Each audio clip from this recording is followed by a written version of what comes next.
Ya,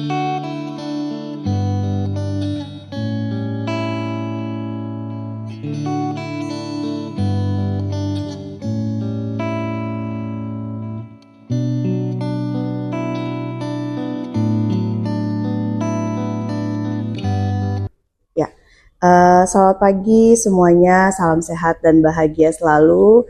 Saat ini saya akan melakukan praobservasi dengan rekan saya bernama Ibu Metriana, nama lengkapnya Nurul Metriana. Ya, selamat pagi Bu Metri. Selamat pagi Bu Ya, Teres. ya, Bu Metri adalah guru matematika dari SMK N29. Nah, pagi ini makasih ya Bu Metri ya untuk waktunya. Bu Metri sudah bersedia untuk melakukan supervisi.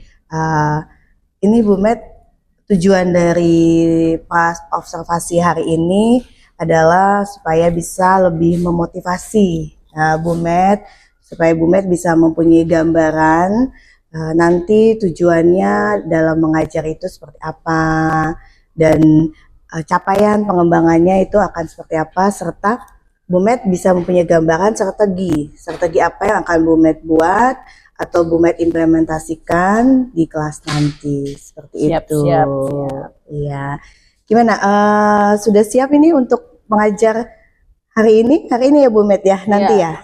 Siap. Ya. Insya Allah siap. Ya. Setelah istirahat atau gimana Bu Met, jam berapa? Di jam ke-56. 56. Di kelas 10 TI 3. Oh, di kelas 10 TI 3. Berarti masih anak-anak kelas 10 ya, masih baru ya? Baru berapa bulan ya mereka ya. Nah, Bu Met, untuk tujuan pembelajarannya nih, kira-kira nanti mau mengajarnya tujuannya itu apa ya Bu Met? Untuk tujuan pembelajaran di kelas 10 hari ini itu pada akhir fase E itu diharapkan siswa itu bisa menggeneralisasi sifat-sifat bilangan pangkat seperti itu, sampai nanti tujuan selanjutnya membahas tentang bentuk-bentuk akar seperti itu. Oke, jadi untuk hari ini tujuannya itu untuk bilangan pangkat sampai ke akar ya. Gitu. Nah, untuk area pengembangan yang akan dicapai itu apa Bu Met? Berharapnya bisa mengembangkan kemampuan komunikasi matematis pada siswa terkait dengan tentunya materi bilangan pangkat, lalu juga bisa menyajikan kegiatan-kegiatan yang berhubungan sama pembelajaran, tentunya yang berdiferensiasi sesuai dengan kebutuhan siswa masing-masing. Iya, oke. Jadi strategi apa yang akan Bu Met terapkan supaya bisa mencapai tujuan yang sudah Bu Met tujukan, siapkan, dan juga pengembangan akan area yang akan dikembangkan? Strateginya udah pasti dari awal mempersiapkan perangkat ajar ya dengan baik, dari mulai menyiapkan ATP-nya apa, TP-nya apa, KKTP, serta berujung pada LKPD yang akan disajikan ke anak-anak gitu sesuai dengan materi dan tujuan pembelajaran yang ingin dicapai seperti itu. Dan tentunya di dalam itu kita pilih strategi model pembelajaran dan juga metode pembelajaran yang sesuai dengan lingkungan anak-anaknya juga, terus juga dikaitkan juga dengan materi, seperti itu sih persiapannya. Ya, wah sudah cukup matang sekali ya persiapannya ya Bu Met ya. Insyaallah. Ya. Untuk anak-anaknya sendiri bagaimana Bu Met sejauh ini ya, untuk anak ini tadi kelas 10 TI 3. Apakah sudah bisa membaca gitu karakter anaknya atau bagaimana? Sejauh ini kan baru sekitar 4 kali pertemuan ya, belum semua bisa terbaca, tapi ada sebagian yang sudah bisa terlihat dalam kemampuan matematisnya, dalam berhitungnya, dalam mau untuk belajar matematikanya udah kelihatan minat bakatnya. Ya. Untuk ininya Bu Met, sarananya gitu, kira-kira nanti Bu Met mau seperti apa di kelas? Sarana di kelas yang akan digunakan untuk hari ini saya cukup menggunakan papan tulis dan spidol saja, terus nanti berdiskusi sama anak-anak dalam memecahkan masalah terkait dengan bentuk akar seperti itu. Oh ya, oke, baik ya. Oke Bu Met, saya rasa cukup untuk pra observasinya. Ya, siap. Nanti saya izin juga ya Bu Met ya untuk observasi di kelas. Boleh. Ya, untuk datang ke kelas Bu Met untuk melihat gitu. Di sini saya tidak menilai ya Bu Met ya, saya hanya ingin tahu saja. Baik. Ya. Dan nanti juga saya minta waktunya ya Bu Met ya. Setelah observasi akan ada pasca observasi. Dan juga nanti akan ada satu orang lagi yaitu pengajar praktik saya yang akan di sini juga mendampingi saya untuk melakukan pasca observasi ya. Siap. Seperti itu. Ya, terima kasih Bu Met untuk observasinya. Sampai ketemu. Sukses selalu. Amin. Nyusul ya Bu Met ya. Insya Allah. Untuk CGP angkatan selanjutnya. Iya, nanti sampai ketemu lagi di kelas ya Bu Met. Baik. Ya, terima kasih Bu Met.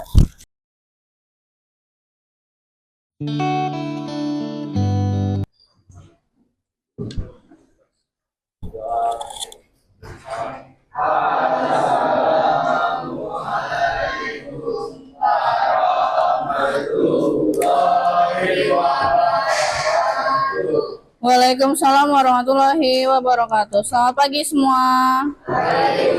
Saya absen dulu ya. Adriana, Alfatah, Almira, Akila, Arsi, Aska, Dafa,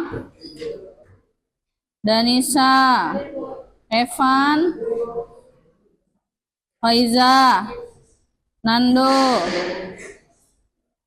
Angkasa, Ilham, Ismail, Jaki, Lutfia, Tio, Rifa,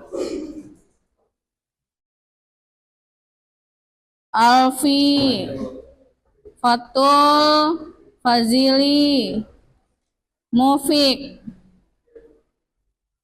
Nazril, Syaban, Bintang, Raihan, Reifan, Rido, Said,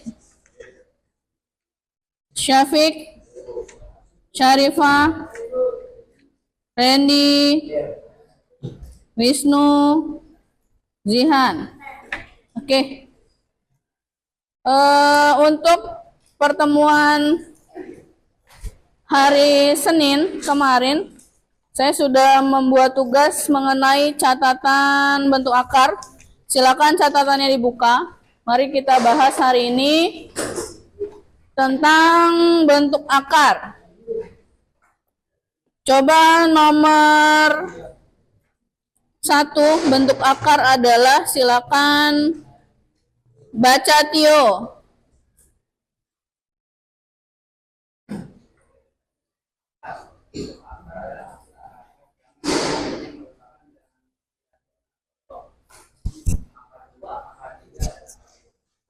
Lanjut Tio, misalkan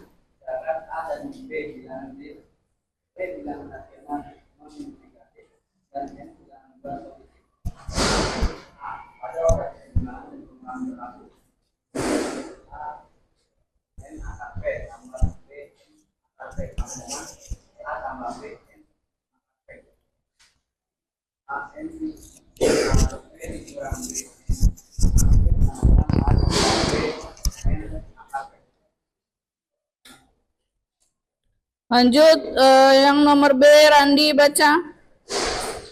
Ya. Yang B.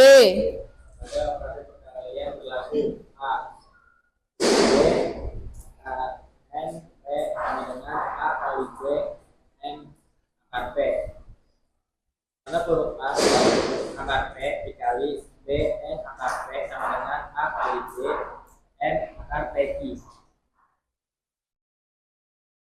Lanjut C-nya baca Rifa. Terus sebagian dengan bentuk akar. Per akar A sama dengan Akar A sama dengan akar A akar A per akar A. Bawahnya akar A akar B sama dengan akar A plus akar B kali akar A minus akar B akar A minus akar B. dikali, udah?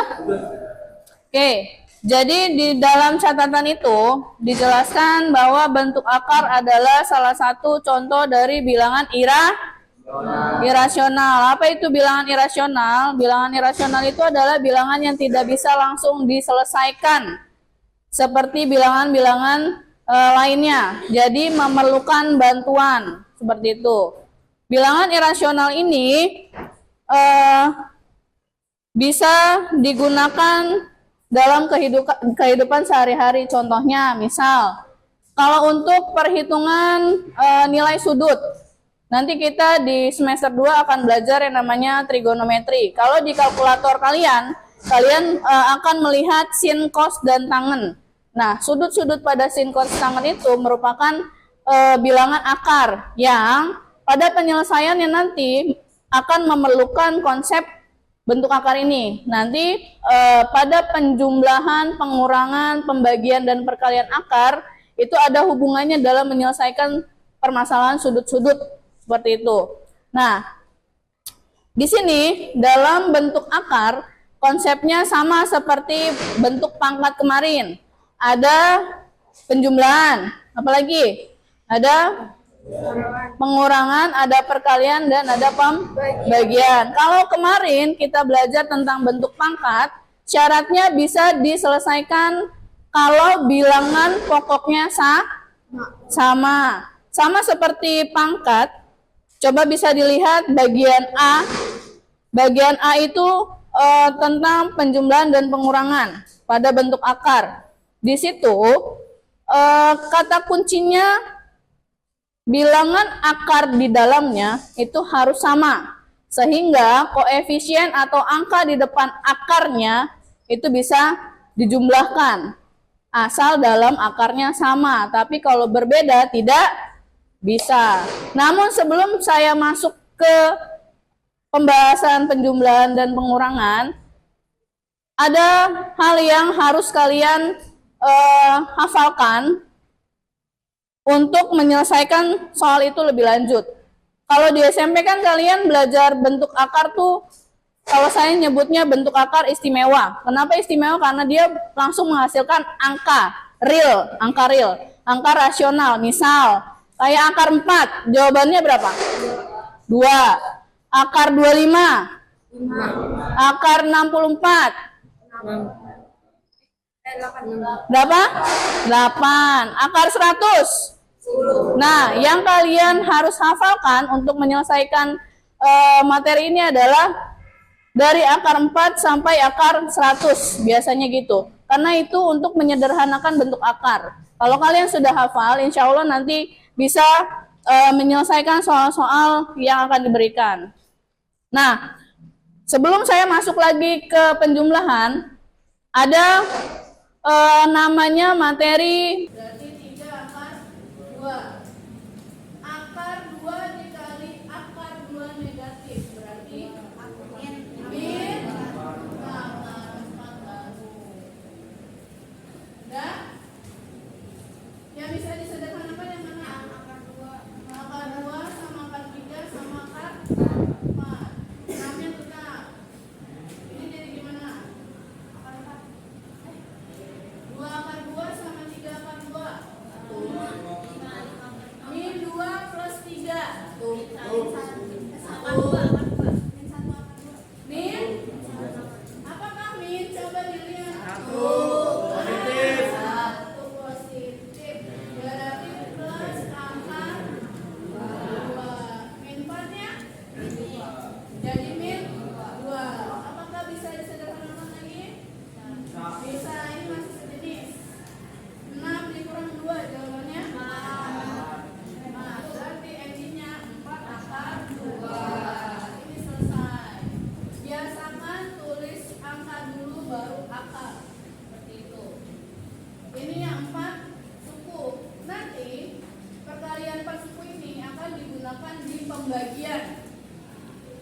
pembagian merasionalkan bentuk akar seperti itu.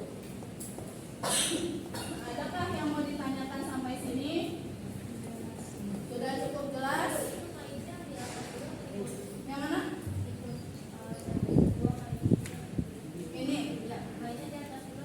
bebas, yang penting berurutan. Mau kamu belakang dulu boleh, mau depan dulu boleh, mau atas mau bawah silakan. Yang penting jangan ketinggalan sukunya. Kalau saya lebih suka atas dulu baru bawah, karena kan depan dulu baru belakang. Dan ingat, perkalian beda itu kan beda tanda nih. Kalau beda tanda, di sininya hati-hati. Karena kalau di sininya salah, berarti ke bawahnya salah hasilnya. Kalau tandanya plus-plus ya enak atau min-min. Namun kalau nanti ketemu pembagian, itu ada lagi syaratnya, kita harus mengalihkannya dengan lawan tandanya. Mau bahas ini lagi? Ya. Yang perkalian? Oke. Ini saya hapus ya. Nggak boleh. Ganti saya aja. Kelihatan nggak? Nah. Yang 4 suku apa yang 3 suku? 4 suku. Ayo berapa soalnya? Soalnya sebutan. Maunya berapa angkanya? 2 akar 2. Plus min. Plus. 2 akar 5. Tutup kurung. Dikalikan. Ayo berapa? 3 akar 2. Plus min. Min. 5. Ini. Kali pelangi. 2 akar 2 dikali dengan 3 akar 2. Berarti 6 akar 4, karena 2 kali 2 sama-sama punya akar, berarti 6 akar 4. Yang belakangnya 2 akar 2 dikali min akar 5. Min plus min berapa? 10 akar 2. Yang belakang 2 akar 5 dikali 3 akar 2. Plus min plus 6 akar 10. Yang belakang min 10 akar 5. Seperti itu. Untuk nomor 2, tentukan hasil dari operasi bentuk akar berikut. Ini kan penjumlahan sama pengurangan. Seperti itu. Untuk nomor 2, tentukan hasil dari operasi bentuk.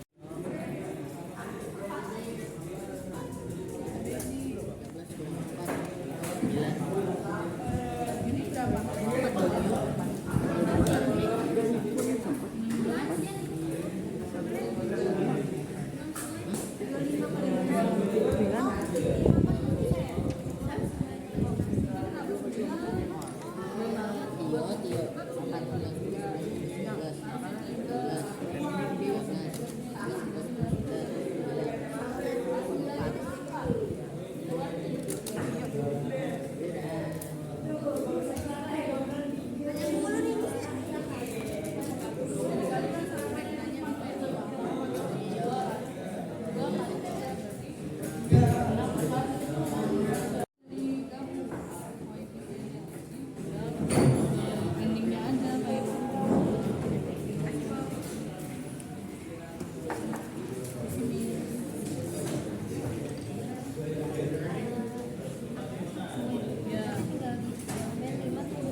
Ya, selamat siang Bapak Ibu calon guru penggerak dan juga selamat siang Bapak Ibu semua.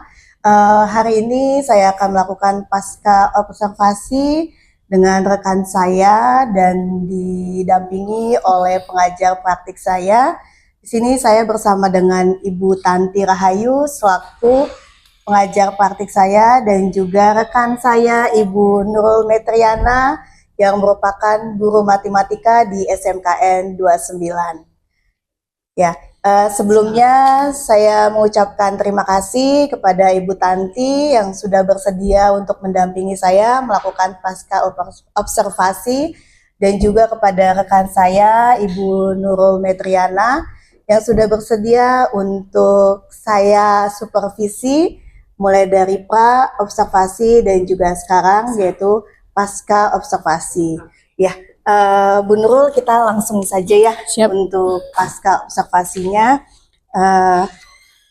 Tujuan dari pasca observasi ini sebenarnya kita hanya diskusi gitu ya, membahas poin-poin yang sudah saya amati ya selama Bu Nurul mengajar di kelas ya beberapa minggu yang lalu gitu.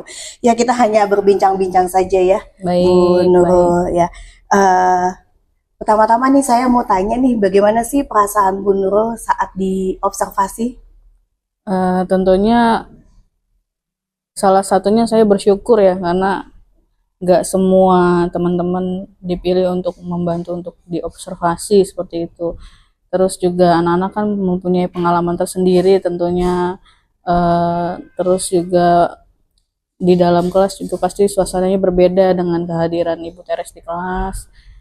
Saya juga jadinya banyak pengalaman juga, terus tambahan wawasan saya tentang bagaimana saya di kelas menurut Bu Teres, dan seperti apa saya mengajar, kurangnya di mana, kelebihan saya di mana, dan segala macamnya. Jadi saya tahu itu ketika diobservasi, jadi saya merasa bersyukur gitu dipilih untuk diobservasi oleh teman sejawat seperti itu. Aduh, oke, terima kasih banyak ya Iya. Bu Nurul ya.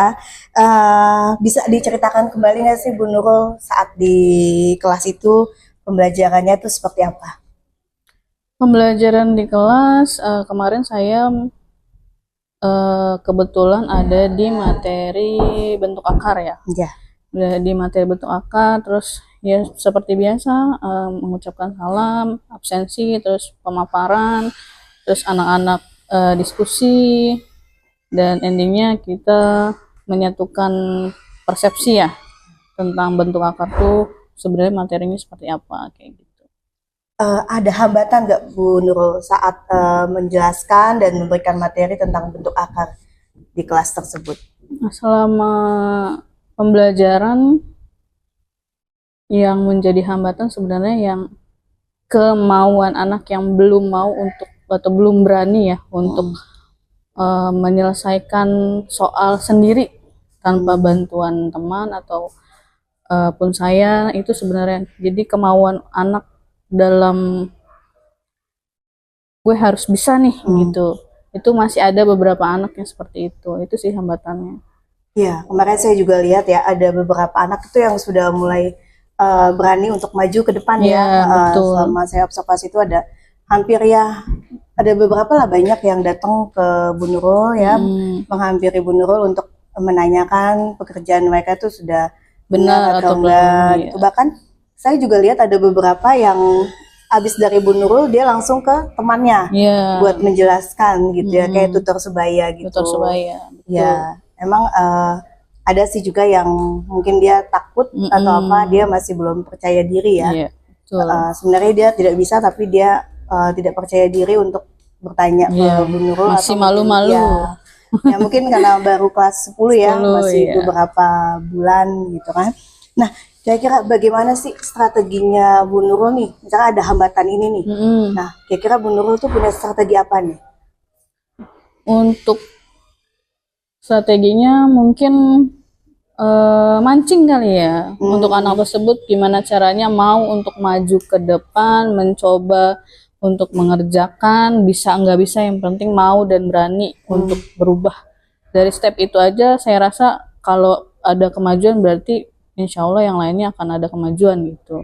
Yang penting berani mau mencoba dulu, baru yang lain-lainnya pelan-pelan gitu. Oke, jadi mancing dulu dengan ya sengaja dipus dulu ya. Iya. Dipanggil ke depan. Mungkin pendekatan dulu, dicari tahu masalahnya di mana, kenapa nggak mau dan segala macamnya. Lalu nanti kita pendekatan selanjutnya mungkin dipaksa untuk bisa mau maju ke depan gitu dan segala macamnya. Yap, step by step lah. Step by step Iya. ya. Juga mereka juga masih adaptasi ya. Betul. Dari kelas SMP-nya dan ke sekarang SMK ya. Nah strategi ini kira-kira Bu Nurul mau kapan nih menjalankannya? Pastinya di materi selanjutnya sih. Di pertemuan Iya, selanjutnya. pertemuan selanjutnya di materi selanjutnya. Ya dalam waktu dekat lah pastinya. Ya, buat mereka percaya diri terutama yang masih malu-malu ini ya. Betul. Oke. Nah, saya rasa sih poin-poin yang mau saya tanyakan itu cukup ya, Bu Nurul. Baik. Dan bagaimana sih kesannya Bu Nurul nih selama sudah mengikuti dari pra observasi sampai sekarang pasca observasi ini? Ya tentunya yang tadi pertama bersyukur udah dipilih. Yang kedua perasaan saya ya merasa beruntung juga. Itu aja sih. Oke, ya Bu Nurul sukses ya. Iya, supaya terima nanti kasih. Di kelas itu anak-anak bisa strategi yang akan Bu Nurul jalankan ya, bisa memotivasi mereka Iya, gitu ya. siap. Atau mungkin bisa juga bantuan dari teman-temannya ya Baik. untuk membuat mereka lebih percaya diri. Betul. Gitu. Terima kasih Bu Nurul untuk kesempatannya, untuk waktunya, bersedia untuk saya lakukan supervisi. Dan juga terima kasih buat Bu Tanti yang sudah mendampingi saya dalam menjalankan tugas supervisi ini. Ya. Sekian rekan-rekan semua untuk pasca observasi saya dengan teman saya Bu Nurul Metriana dan juga dengan pengajar praktik saya Ibu Tanti Rahayu. Semoga video ini atau tugas ini bisa bermanfaat buat Bapak Ibu semua. Terima kasih. Selamat siang. Ya.